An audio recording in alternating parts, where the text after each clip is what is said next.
दोस्तों देखें, आज विद प्रूफ, विद डिमांड्स और क्या हम कर सकते हैं, एसएससी को क्या करना चाहिए, इन सब चीजों के साथ में आया हूं आपके बीच। और कौन क्या कह रहा है उसके बारे में सब कुछ लेकर आया हूं आपके बीच। पहले ये देखें, जो हम बात कर रहे हैं दोबारा से, जो हमने कल बात की फिर वही बात कर रहे हैं कि एसएससी स्कैम 2024 भाई जो स्कैम हुआ है उसके बारे में बात कर रहे हैं। प्रॉपर बातें होंगी कि क्या हुआ, कल आपको और बताया, मैं आज और बताऊंगा भाई क्या क्या बेसिकली हुआ है, क्या चीजें जो नहीं होनी चाहिए थी और हुई हैं।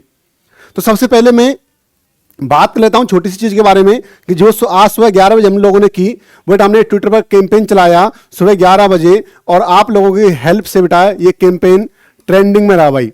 नंबर 1, 2 और 3 ट्रेंडिंग किया इसने। Hashtag SSC stop scam, hashtag SSC marks public करो, हैशटैग _सुधार_ करो। इस हिसाब से हमने बेटा 11 बजे चलाया। तो आप सभी बच्चों का, जो विद्यार्थी हैं, सभी टीचर्स का जिन्होंने ये काम किया, उन सबका बहुत बहुत धन्यवाद। सभी का मैं आभार व्यक्त करता हूं कि आपने इस मुहिम में हमारा साथ दिया। ठीक है भाई, तो अब आगे चलते हैं। अब बेसिकली हुआ क्या है हम उसकी बात कर लेते हैं। अब हम बात करते हैं कट ऑफ की बेटा। तो एक टीचर ये कहते हैं कि क्योंकि कंपटीशन बढ़ गया है और हमारे जो कंपटीशन वो इंजीनियर्स आ गए हैं, इसलिए कट ऑफ आई गई है। ये तो बड़ा ही एक वाहियात बयान कह सकते हैं इसको कि बीटेक वाले बच्चे यहां पर आ रहे हैं इसलिए कट ऑफ बढ़ रही है। बेटा यूपीएससी कट ऑफ क्यों नहीं बढ़ रही भाई यूपीएससी में तो बच्चे जा रहे हैं, नीट वाले, आईआईटी वाले बच्चे जा रहे हैं वहां। तो भाई आईआईटी वाले बच्चों में दिमाग बीटेक वालों से ज्यादा होता है ना, तो वहां की कट ऑफ क्यों नहीं बढ़ गई? क्या आईआईटी वाले पढ़ नहीं रहे हैं? चलो यहां पर यदि ये मान लेते यूपीएससी ने एग्जाम के लेवल को मेंटेन किया तो एसएससी क्यों नहीं कर पाई? क्या एसएससी का दायित्व नहीं है को एग्जाम के लेवल को मेंटेन करे और एक कट ऑफ को मेंटेन रखे? आप कट ऑफ 153 पहुंचा देते हो, कल को 170 जाएगी, फिर 200 जाएगी, बच्चा क्या करेगा? और मैं कह दूं यहां बैठ करके 200 नंबर ले आएंगे, अरे कोई नहीं ला सकता। और आप कहते हो कि आपने ऑनलाइन अच्छा कंटेंट दिया इसलिए बच्चे पास हो गए। कंटेंट आपने पुष्पा का दिया है कि पुष्पा झुकेगा नहीं, उससे बच्चे पास होंगे। फिर आप कहते हो कि हमने सिलेक्ट कराए बच्चे। भाई मैथ का यदि बात कर लूं तो मैथ के केवल बेटा मैं थोड़ी सी बात कर लूं आपसे, तो मैथ के प्री में 25 क्वेश्चन आते और मेंस में 30 क्वेश्चन आते। क्या इनसे बच्चा सिलेक्ट हो जाएगा क्या? इंग्लिश जीएस रीजनिंग नहीं आती उसमें? इंग्लिश जीएस रीजनिंग यहां भी 25 आते हैं, यहां पर बेटा रीजनिंग के 30, इंग्लिश के 45 आते हैं और जीएस के 25 क्वेश्चन। तो टीचर क्या कर रहे हैं? ये गुइयां छिल रहे हैं बैठ करके। केवल आप ही के बच्चे सेलेक्ट हो रहे हैं, केवल आप ही सिलेक्शन दे रहे हो, तो और teachers reasoning, math, reasoning, English और जीएस वाले क्या कर रहे हैं? वो तो आके नहीं कह रहे कि सिलेक्शन हमने दिया है। तो इस बात को, जो बात यह है कि एसएससी ने स्कैम किया है, उस बात के चक्कर में आप उसको कहीं और ही लेके जा रहे हो। ये लड़ाई कोई टीचर्स वर्सेस टीचर्स नहीं है, ये लड़ाई है एस्पिरेंट्स वर्सेस एसएससी। जिन बच्चों के साथ धोखा हुआ है, एक बच्चा मुझसे आके बोल रहा है कि सर मैं ओबीसी कैटेगरी से हूं, मेरे 147 नंबर आए हैं और कट ऑफ 148 गई है, उससे क्या जवाब दूं फिर मैं कि पढ़ाई मत कर, बैठ जा घर पे, बैठ जा भाई। ऐसे कितने बच्चे जिनके 190 नंबर आ गए? हमारे सेंटर में मैक्सिमम नंबर 165 170 नंबर आए। तो कल को यदि 170 कट ऑफ जाएगी तो कैसे पास करेंगे भाई? फिर कहते हैं सर कोई बात नहीं, छोटा मोटा स्कैम चलता है। छोटा मोटा स्कैम नहीं है ये भाई। जिस बच्चे का 1 साल बर्बाद हो गया उससे पूछो, उसे 1 साल समय बर्बाद नहीं हो, केवल घर से जो प्रेशर था उसे फिर हैंडल करना है, बेरोजगारी का प्रेशर हैंडल करना है, उसे पढ़ना भी है। और वो बच्चा जिसका लास्ट अटेम्प्ट था उसका क्या कर लोगे तुम? अब अभी भी केवल अपने कोर्स बेचने पर, अपनी बुक्स पर, अपने यूट्यूब लिंक पर, इन पर ध्यान है केवल। अभी भी एसएससी से बात केवल बच्चों के लिए नहीं हो पा रही है। टीचर्स वर्सेस टीचर्स इस लड़ाई को लाके रख दिया है। यदि मैं कट ऑफ की बात करूं थोड़ी सी, तो आप मुझे यह बता दें, क्या सारे जो इंजीनियर थे वो केवल जनरल में थे क्या भाई? कि कट ऑफ जनरल की बढ़ी है केवल? भाई ओबीसी की तो उतनी है, ओबीसी वालों की भाई, ईडब्ल्यूएस की उतनी है, एससी की भी उतनी है और एसटी की कम और हो गई है। तो जो सारे इंजीनियर्स थे क्या वो जनरल कैटेगरी से? ये बड़ा ही बेतुका बयान है, इस बयान का कोई यहां पर कोई औचित्य नहीं था। तो यानी कि ये समझे कि पेपर का लेवल बहुत इजी आया या आपके बच्चे बहुत होशियार थे, उससे मतलब नहीं है। यदि पेपर का लेवल बहुत इजी आया था तो फिर एसएससी को इस बारे में सोचना पड़ेगा कि एसएससी एग्जाम के लेवल को मेंटेन करे। अब एसएससी ये कहे, चेयरमैन ये कह दे भाई हमें बताओ क्या करना है। अब मैं तुम्हारा भाई लग रहा हूं क्या, तुम्हें बताऊंगा क्या करना है? ये तुम्हें सोचना ना क्या करना है। स्कैम तुम कर देते हो और उसका उपाय हम बताएं। अब चलो उपाय बता देता हूं आपके लिए, उपाय क्या करना है, उपाय सुन लो, उपाय भी सुन लो बेटा। उपाय ये है, पहला है रोल नंबर इशू, कि रोल नंबर का इशू है ना, तो सबसे पहले आप ये काम करो। सॉल्यूशन इसका क्या है कि आप क्लेरिफिकेशन दें, एसएससी दे और मार्क्स सबके पब्लिक करो। ये लो पहला सॉल्यूशन। भाई इशू ये चल रहा है कि लगातार 10 बच्चे सेलेक्ट कैसे हो गए, 15 बच्चे कैसे हो गए, तो एसएससी हमें एकदम क्लेरिफिकेशन दे, उनके मार्क्स पब्लिक करे, रोल नंबर दे, हमारे लिए सब कुछ दे, उनका डाटा, हाँ 3 साल का डाटा दे हमारे लिए। पहले ये काम करे। और आपने कहा सर और क्या है बेटा? सेकंड बात करें नॉर्मलाइजेशन। अरे इसकी मैं बात कर लूं बेटा, ये सबसे बड़ा मुद्दा इस टाइम पे। जो खान सर हैं पटना वाले, जो बीपीएससी के लिए बैठे हुए बेटा, वो खान सर किस मुद्दे में बैठे हुए हैं? वो यही मुद्दा है, क्योंकि बीपीएससी में नॉर्मलाइजेशन को बेटा लीगल किया जा रहा है कि ये होगा बीपीएससी में। बेटा ये एक फ्रॉड है, ये कोई अच्छा तरीका नहीं है, ये फ्रॉड का एक तरीका है। पहले यदि आप मान लीजिए, आप पहले बेटा क्या करते थे, जुआ खेलते थे।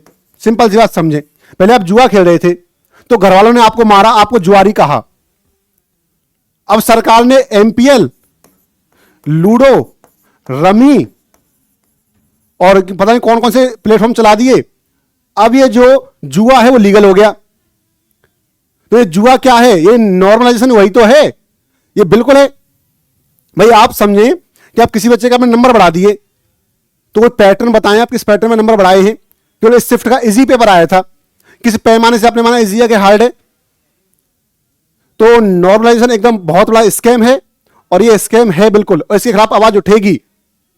और जो बिहार में जो खान सर हैं जो आवाज उठा रहे हैं, जिनको पुलिस ने गिरफ्तार किया था, वो इसी के खिलाफ उठा रहे थे, बीपीएससी में नॉर्मलाइजेशन ना हो। और समझे क्या करना है भाई, इसका सॉल्यूशन क्या है वो भी मैं दे रहा हूं। भाई शिफ्ट को कम कर दो। आपके पेपर 2 महीने चल रहे हैं, 2 महीने पेपर चल रहे हैं, और आप चाहते हो कि चीटिंग नहीं हो, ऐसा पॉसिबल है। आप लेवल को मेंटेन करो। भाई जो शिफ्ट में आपने शिफ्ट 1 में जो लेवल दिया, वही शिफ्ट 2 में दो ना। यदि आप ऐसा नहीं कर पा रहे हो तो पेपर क्यों बना रहे हो फिर? भाई सबसे बड़ी कंपनी जो टीसीएस है, वही एसएससी एग्जाम कंडक्ट करा रही है, और जब टीसीएस नहीं करा पा रही है तो फिर कौन कराएगा? मैं कराऊंगा क्या एग्जाम? तुम 25 क्वेश्चन सही से नहीं बना पाते तो ये कंपनी किस काम की फिर? इसका मतलब क्या है कि धोखा यहां पे हो रहा है टीसीएस में। एक बड़ी कंपनी जो एग्जाम पेपर कंडक्ट करा रही है, तो क्या वो 25 क्वेश्चन सही नहीं बना सकती? कि वो लेवल मेंटेन नहीं कर पा रही है? तो सबसे पहला क्या है कि इसको रोकने के लिए बेटा आपको लेस शिफ्ट, कम शिफ्ट होनी चाहिए, और आपको लेवल को मेंटेन करना ही पड़ेगा। आगे चलते हैं बेटा। इजी पेपर, सबसे बड़ा ये बात है कि सर इजी पेपर आ रहा है। अरे तो इजी पेपर आ रहा है तो मेरे भाई, तो सभी के लिए इजी होना चाहिए ना। इसका लेवल आप मेंटेन क्यों नहीं कर पा रहे भाई? समझे, यूपीएससी में आज 100 बच्चों ने पेपर दिया, कल 200 दे रहे, उसमें 150 बच्चे आईआईटी और नीट वाले हैं। तो यूपीएससी कट ऑफ बढ़ गई क्या? यूपीएससी कट ऑफ तो वही रहती है। तो कट ऑफ को मेंटेन करने की जिम्मेदारी किसकी है? एसएससी की नहीं है। फालतू बयानबाजी करते हो कि इंजीनियर आ गए इसलिए कट ऑफ बढ़ गई, बच्चे पढ़ने ज्यादा इसलिए बढ़ गई, बच्चे लाइब्रेरी में बहुत ज्यादा बैठते इसलिए बढ़ गई। बच्चे लाइब्रेरी में बैठते ना, आज सच सुन लो, 80% वाईफाई चलाने के लिए बैठ रहे हैं। तो इसका ही बहाना मत मारो।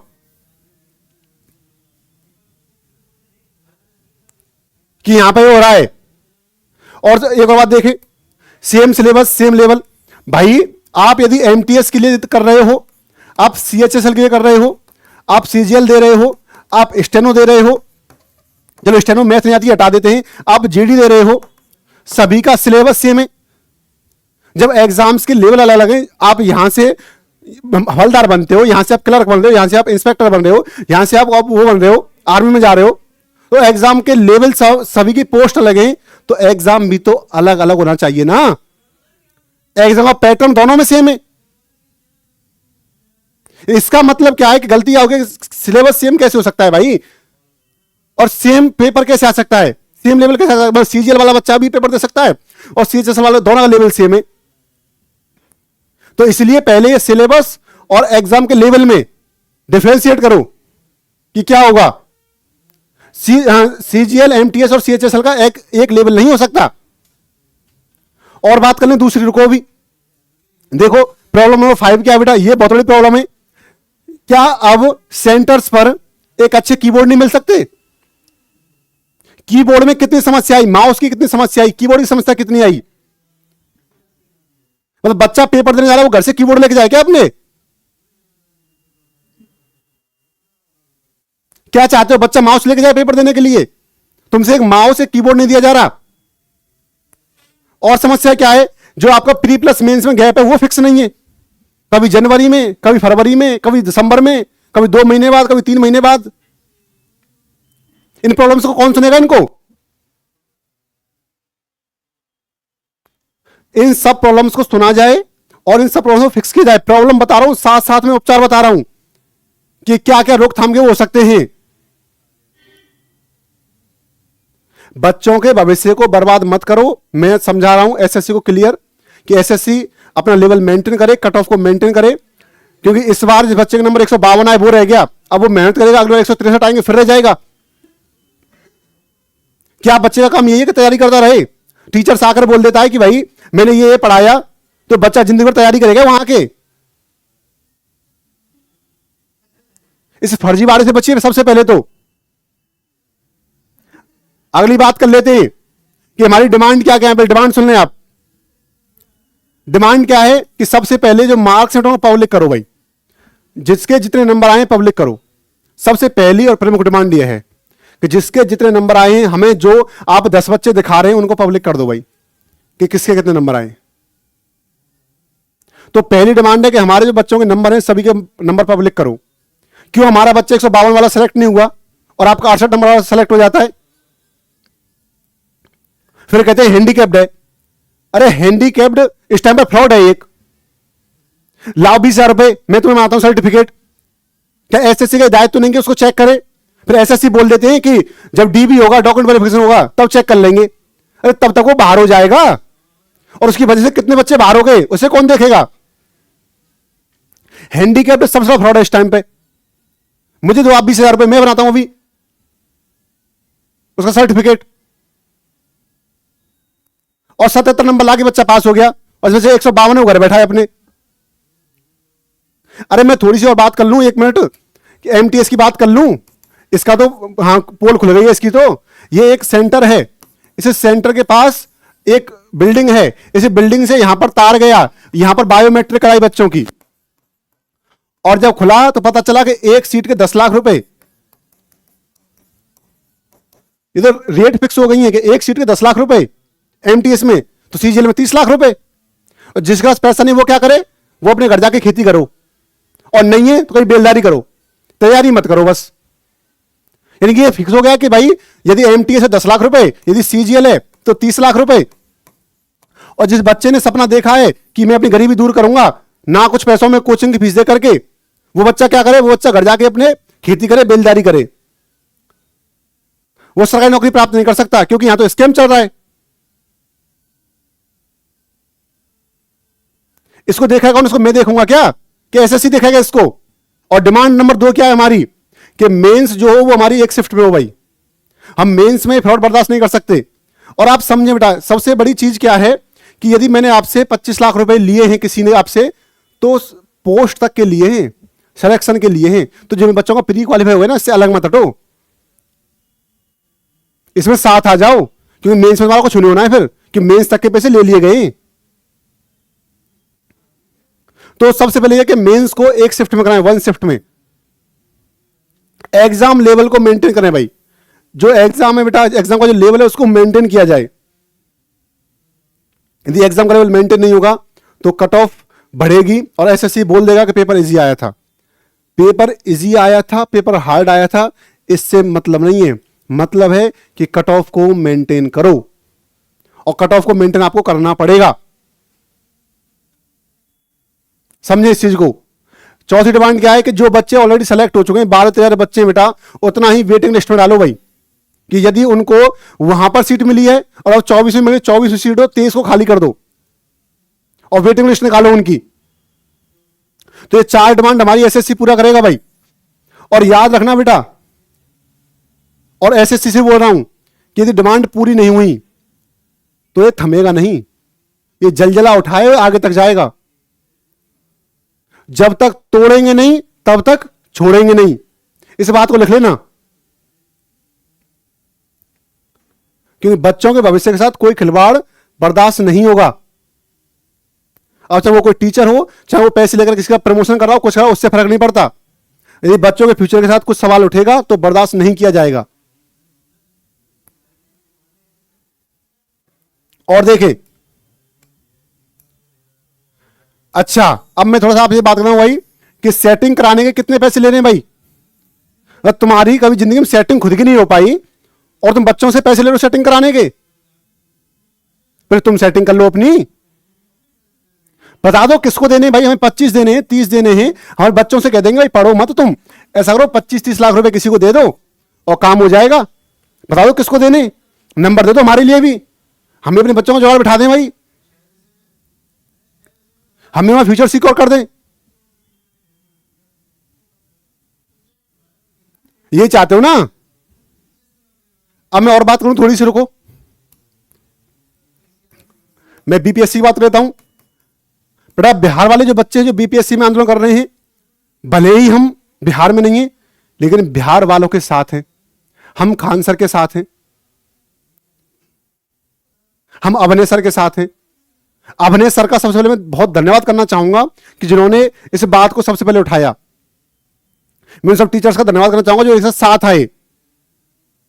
और जो टीचर्स ये कह रहे हैं केवल कि व्यूज के लिए हो रहा है, तो क्या तुम आगे जाकर क्या कर रहे हो फिर, ये व्यूज की बात नहीं है, ये हो रहा है बच्चों के भविष्य के लिए। सभी टीचर्स एक साथ आओ, ईगो पर बात मत लो, लड़ाई है, लड़ाई करते रहेंगे, लड़ाई बतेरी हो जाएंगी। एक टीचर आगे ये कह देते हैं कि साहब यदि आप री एग्जाम कराओगे तो री एग्जाम में पैसा लगेगा, 300 करोड़ रुपए लगेगा, और भारत एक गरीब देश है। किसने कहा भारत एक गरीब देश है? कौन कह रहा है कि भारत एक गरीब देश है? हमारा भारत महान है। यहां पर एक टीचर रेंज रोवर घूमता है, रेंज रोवर में, और आप बोलते भारत गरीब देश है। ये भारत आईपीएल कराता है, 3100 करोड़ 3200 करोड़ टोटल आईपीएल होते हैं, 3000 करोड़ तक आईपीएल पहुंचता है, उसके पास 300 करोड़ रुपए नहीं है। काहे का गरीब देश है हमारा? हमारा देश कोई गरीब नहीं है। हाँ, मैं भी नहीं चाहता कि री एग्जाम हो, बिल्कुल नहीं चाहता री एग्जाम हो। मैं चाहता हूं कि क्लियरिफिकेशन हो। यदि क्लियरिफिकेशन में कुछ गड़बड़ पाई जाती है तो उस सेंटर पर री एग्जाम हो।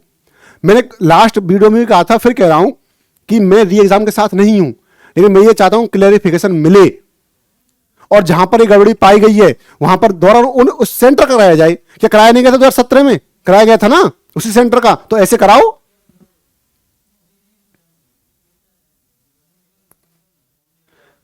मैं एसएससी से कह देता हूं, या तो हमारी बातें सुनी जाएं, नहीं भगत सिंह की बातें चलाने के बहरों को सुनाने के लिए धमाके की जरूरत पड़ती है। तो बहरों को यदि सुनाना पड़ा तो धमाका किया जाएगा। धमाका यानी कि आंदोलन किया जाएगा, यानी सड़कों पर उतरा जाएगा, अनशन किया जाएगा, अत्याचार सहा नहीं जाएगा, ना बच्चों के ऊपर ना बच्चों के भविष्य के ऊपर। इस बात को याद रख लें। कोई हो ना हो, मैं खड़ा हूं आपके साथ। तो यहां पर कृपया करके अपना प्रमोशन ना करें अपनी बुक्स का, अपने बैच का, कि मेरे बैच से पढ़ के बच्चे निकल गए, यूट्यूब पर ये करा दिया वो करा दिया, इसका प्रमोशन ना करें। केवल आप बच्चों के साथ आएं और उनको इंसाफ दिलाने के लिए काम करें।